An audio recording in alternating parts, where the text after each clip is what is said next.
Alhamdulillah nahmaduhu wa nasta'inuhu wa nastaghfiruh wa na'udzu billahi min shururi anfusina wa sayyiati a'malina may yahdihillahu fala mudilla lahu wa may yudlil fala hadiya lahu asyhadu an la ilaha illallah wahdahu la syarika lah wa asyhadu anna muhammadan abduhu wa rasuluh Allahumma shalli ala Muhammad wa ala ali Muhammad amma ba'du.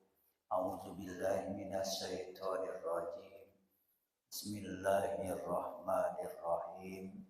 Wa qala allazina la ya'lamuna laula yukallimuna Allah aw ta'tina ayah.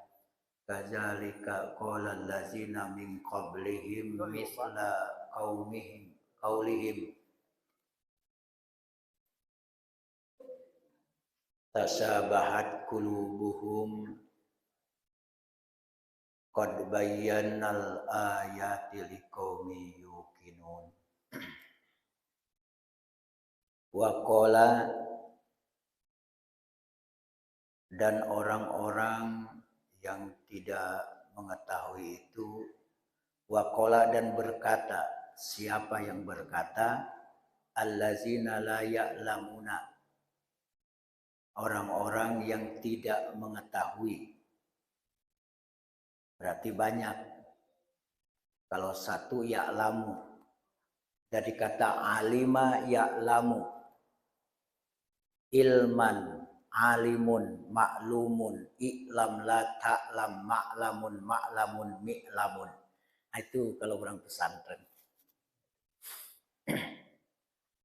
Berarti la ya'lamuna, tidak mengetahui. Fi'il mudhari menunjukkan jamak, banyak, ditambah wawu dan nun. Wa qala, dan berkata, siapa yang berkata, allazina la ya'lamun, yaitu mereka orang-orang yang tidak mengetahui. Laula yukallimunallah, mengapa Allah tidak langsung saja bercakap-cakap?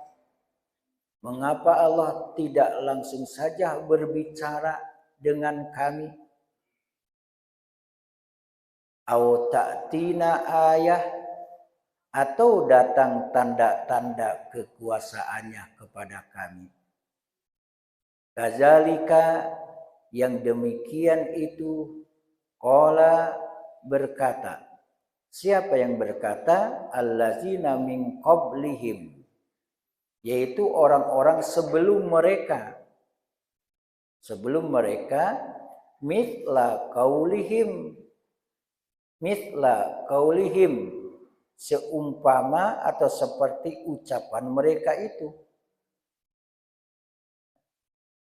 Tasabahat qulubuhum, hati mereka itu sama saja. Hati mereka itu serupa. Qad bayyana, sesungguhnya kami telah menjelaskan al-ayat, tanda-tanda, bukti-bukti kekuasaan, liqaumi yuqinun, kepada kaum yang yakin. Yuqinun, yakin.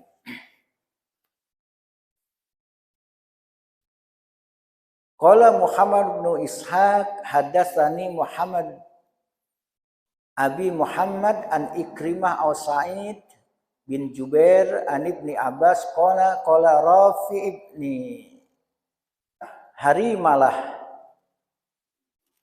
di dalam kitab yang aslinya ini ya.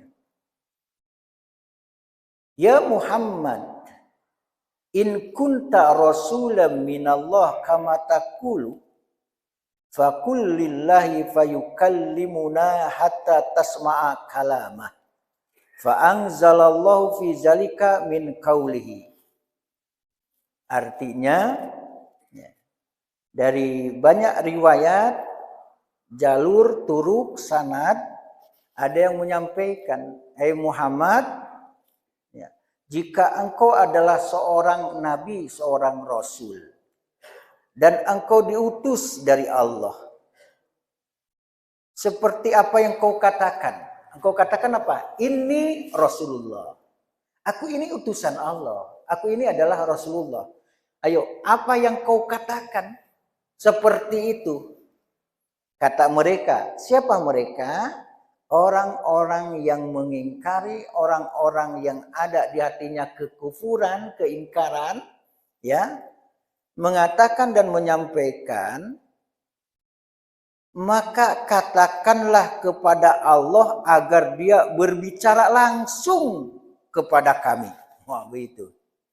Kok iyalah, ya, Allah itu ado, dan jikalah engkau itu utusannya, ya, kenapa itu tidak langsung saja tuh Allah itu bicara dengan kami? Nah, gitu. Kenapa saja dia tidak berbicara langsung kepada kami hingga kami dapat mendengar kalamnya, mendengar kata-katanya, mendengar firmannya. Maka sehubungan dengan pertanyaan ini dan pernyataan ini, turunlah wa qala allazina la ya'lamuna laula yukallimuna Allah au ta'tina ayah. Inilah sebab turun, sebab adanya ayat ini. Jadi ada peristiwa. Peristiwanya apa? Bertanyalah mereka. Bertanyalah mereka kepada Rasulullah Sallallahu Alaihi Wasallam. Tolong katakanlah kepada Allah agar dia berbicara langsung kepada kami hingga kami dapat mendengar kalamnya, firman-Nya. Maka dengan pertanyaan tersebut turunlah ayat ini yang kita bahas, surah Al-Baqarah ayat 118. 118. Kongku Bapak, Ibu-ibu rahimakumullah, para ahli tafsir dia menyebutkan salah satunya Mujahid, di mana mengatakan mengenai ayat ini, waqala Mujahid, mengenai ayat ini, qala an-nasara. Ya. Yang dimaksud adalah Nasrani. Dan ini dipilih wahuwa Tiyarubnu Jarir. Ini dipilih oleh Ibnu Jarir. Kenapa? Qala li'anna siyaq fihim. Karena jalur cerita itu adalah tentang dia, tentang Nasrani. Itu satu pendapat. Wa qala Abul Aliyah warabi wa qala Abul Aliyah warabi ibni Anas wa Qatadah wa Saddi fi tafsiri hazil ayah. Ya. Juga dikatakan ayat ini berkenaan dengan kufarul Arab. Berkenaan dengan orang-orang kafir Arab. Maka ada ayat ini. Kazalika qala allazina min qablihim misla qaulihim. Jadi ada dua hubungan kaitan. Pertama, kaitan dengan perangai, kelakuan, perbuatan orang-orang yang sebelum kafir Arab, satu. Yang kedua, pas pada zaman Nabi Muhammad, ini pengingkaran tentang orang kafir-kafir Arab pada zaman Nabi Muhammad SAW. Mana buktinya? Kalau kita baca, ini tafsirannya, penjelas dari surah Al-Baqarah 118 yang kita bahas, bisa dilihat juga di dalam surah Al-Isra atau Bani Israel. Ingat, ya, Al-Isra atau Bani Israel, mungkin di buletin ini tidak dicantumkan ya. Nah, ada. Di dalam surah Al-Isra mulai dari ayat yang ke 90. Ya ada, betul. Wa qalu lan nu'mina laka hatta tabjura lana minal ardi yambu'a.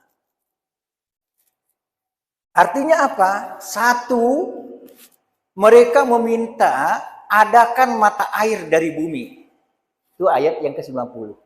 Begitulah mereka, ya, saking kerasnya hati mereka sampai nantang-nantang, ya, diagonyo Nabi Muhammad SAW. Meminta dulu juga begitu, meminta adakan mata air dari bumi. Itu ayat yang ke-90. Kemudian tolong ada kebun indah yang mempunyai sungai yang mengalir. Itu terjadi dengan sendirinya. Itu juga permintaan mereka. Diabadikan dalam Al-Quran, "Au takuna laka jannatum min nakhil wa inab." Kemudian mereka juga menginginkan apa? Fatufajjirul anhara khilalaha tafjira. Banyak permintaannya mereka menantang itu. Atau runtuhkan saja, robohkan langit itu. Itu permintaan mereka. Jangan langit, bukit tu setabang. Tabang menimpu awak. Nah, kami sekampung jo payadi ko. Bukit tu setabang menimpu awak. Jangan singgah mata singgalang marapitan dike gunung nan sekitar apa. Bukit saja. Iko langit. Kok iyo runtuhkanlah langit itu. Coba. Dalam surah Al-Isra ayat 91. Ya. Bahkan di Al-Isra ayat 92. Ya, apa permintaan mereka? Apa permintaan mereka? Atau Allah turun ke dunia. Diiringkan dengan malaikat. Ya. Turun saja Allah ke bumi ini. Itu juga permintaan mereka. Bisa dilihat di dalam surah Al-Isra ayat 92. Atau dirikan sebuah rumah tempat tinggal Nabi Muhammad sendiri yang bertahtakan emas. Ada juga. Koyo santiang utusan Allah. Abu entu rumah untuk Muhammad itu. Kata mereka begitu. Ya, kemudian bertahtakan emas. Pokoknya yang tidak-tidak. Kalau bahasa Buya Hamka di dalam tafsir Al-Azhar, yang tidak-tidak saja tuh permintaan mereka. Begitulah bunyi di tafsir Al-Azhar Buya Hamka. Para lu dibaca tafsir Buya Hamka kok diawak. Kan lay ada di rumahnya masing-masing yang lay indah. Modalilah. Ikut tafsirnya orang awak luar biasa tuh tafsir itu. Insya Allah lebih mahal perkakas rumah tangga kita ketimbang tafsir Buya Hamka. Balik, ada pendekatan ke Minangkabauan situ ya. Insya Allah berdasarkan ya Al-Quran dan As-Sunnah yang memang Buya Hamka sendiri mengakui saya seleksi ini. Ya jangan sampai ada nanti masuk Israiliyat dan sebagainya, itu pengakuan Buya Hamka di dalam tafsirnya. Jadi buatkanlah tuh rumah tempat tinggal Nabi Muhammad yang bertahtakan emas. Itu surah Al-Isra ayat 93. Ya, Al-Isra ayat 93. Nah, dengan surah Al-Baqarah yang kita bahas 118, ada usul kaum musyrikin Arab atau Yahudi minta Allah bercakap dengan mereka. Inilah yang kita bahas. Pokoknya apa yang disampaikan itu yang tidak-tidak. Nah, itulah. Saya mau jawab, mau pertanyakan ayat. Untuk apa dipertanyakan ayat itu? Bukan ayat Allah yang salah, kita yang salah itu. Dulu umatnya siapa yang minta unta tuh? Kaumnya Nabi Soleh. Kaumnya Nabi Soleh, Soleh, kalau memang engkau ini adalah utusan Allah, tolong berikan mukjizat kepada kami. Itu kaumnya Nabi Soleh. Akhirnya Allah kirimkan unta betina. Tolong sampaikan, wahai Soleh, kata Allah kepada Nabi Soleh, sampaikan kepada masyarakat dan kaummu, biarkan unta betina ini berkeliaran semau-mau unta betina di kampung ini. Jangan diganggu, jangan disembelih, jangan dibunuh. Karena mereka minta, datangkanlah kepada kami mujizat. Ya, koalah, untolah, koalah, kecil mereka. Didatangkan oleh Allah, ya, unta betina. Apa yang terjadi? Mereka membunuh unta tersebut. Apa yang terjadi? Allah azab mereka, Allah datangkan gempa dahsyat. Kadang kita suka menantang-nantang ya. Hati-hati, ini sudah dilakukan oleh Bani Israel, kemudian umat dan kaum Nabi dan Rasul terdahulu. Minta unta. Makanya fa fi kulli syai'in lahu ayah tadullu ala ayati ala annahu wahid. Pada dasarnya ya, pada segala sesuatu Allah berikan tanda. Ya. Apa? Ya, bukti-bukti kebenaran, kekuasaan yang menunjukkan bahwa Allah itu wahid. Allah itu adalah satu. Allah itu adalah satu. Tidak ada selainnya. Inilah nilai tauhid. Seluruh langit dan bumi ini, di antara langit dan bumi ini, Allah sudah menyimpan ayat tanda-tanda. Kalau di daerah ini potensinya angin puting beliung. Kalau di daerah ini gempa. Kalau di daerah ini adalah rawa. Kalau di daerah ini adalah ini, itu banyak. Jadi kalau pergi kemanapun ada. Karena bumi ini, dunia ini akan kiamat. Kemudian di buletin halaman 2, apabila datang suatu ayat kepada mereka, mereka berkata, kami tidak akan beriman sehingga diberikan kepada kami yang serupa dengan apa yang telah diberikan kepada utusan-utusan Allah. Surah Al-An'am ayat 124 sampai akhir dari di surah Al-Isra yang tadi 90 93 sudah. Dalam surah Al-Furqan ya, ayat 21, berkatalah orang-orang yang tidak menanti-nanti pertemuan ya, dengan kami, mengapakah tidak diturunkan pada kita malaikat, atau mengapa kita tidak melihat ya Allah langsung. Anta budallah, yang penting kamu beribadah. Ya. Karena kataruh, seakan-akan kamu melihat Allah. Fa ilam takun taroh, fa innallaha yarah. Kalaulah kamu tidak bisa melihat langsung Allah, Allah melihat kamu. Udah selesai. Kemudian di dalam surah Al-Muddatsir ayat yang ke-52, bahkan tiap-tiap orang dari mereka berkehendak supaya diberikan kepadanya lembaran-lembaran yang terbuka. Nah, bisa dibaca.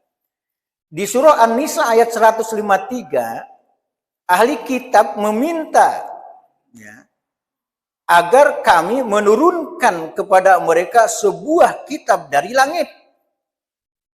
Maka sesungguhnya mereka telah meminta kepada Musa yang lebih besar dari itu. Mereka berkata, perlihatkanlah Allah kepada kami dengan nyata. Coba bayangkan. Yang tidak-tidak yang mereka minta itu. Dalam surah Al-Baqarah ayat yang ke-55. Dan ingatlah ketika kalian berkata, hai Musa, kami tidak akan beriman kepadamu sebelum kami melihat Allah dengan terang benderang. Tolong calian Allah kepada kami. Nah, itulah. dalam surah Al-Baqarah. Di dalam ya tolong ya berikan kepada kami bukti, banyak sekali permintaan mereka. Kesimpulannya apa? Ya, orang musyrik Arab ketika Al-Quran sudah diturunkan kepada Nabi Muhammad melalui malaikat Jibril, apa yang terjadi? Hati orang musyrik Arab tersebut, ya, mereka sama saja dengan hati yang sebelum-sebelumnya. Menentang dan menantang. Mengingkari dan memang ingkar. Berarti di dalam hati mereka ada kekufuran, ada keingkaran, bahkan mereka melampaui batas. Ya, melampaui batas. Inilah yang disebutkan oleh Allah di dalam surah Az-Zariyat ayat 52 sampai ayat 53. Kangku Bapak, Ibu-ibu rahimakumullah, di dalam surah Az-Zariyat ayat 52 dan 53 demikianlah, tidak seorang rasul pun yang datang kepada orang-orang sebelum mereka, melainkan mereka mengatakan, yaitu adalah seorang tukang sihir atau orang gila. Bayangkan, Nabi dikecanya orang gilo, Nabi tukang sihir, membawa agama baru. Kadang di antara kita zaman sekarang, ya, kita sampaikan satu ayat, tercengang-cengang dia. Kok ajaran baru kok? Padahal itu ayat Al-Quran. Kita bangga, kita mengapresiasi kepada jamaah, kepada kita semuanya yang ikut kajian terus, ya, ikut kajian. Apalagi kalau tafsir sampai kepada surat An-Nas, ya Allah, baragadang palawa, ya Allah, luar biasa. Ya, kalau ndak ada halangan bana, kalau ndak ada para lubana, diusahakan hadir. Nah, yang untung bukan satu orang, dua orang. Bapak Ibu sendiri. Tercengang saja nanti di sana. Kiranya ada tabungan dan deposito. Langkah kita banyak sekali ke masjid. Apa gunanya? Diangkat derajatnya oleh Allah. Digugurkan dosa dan kesalahannya. Kemudian diampuni dosa dan kesalahannya. Itu bagi orang yang rajin ke masjid. Mudah-mudahan Allah berikan rezeki yang luas bagi kita, berkah dan umur kita berkah. Demikian, subhanakallahumma wa bihamdik, asyhadu an la ilaha illa anta astaghfiruka wa atubu ilaik. Assalamualaikum warahmatullahi wabarakatuh.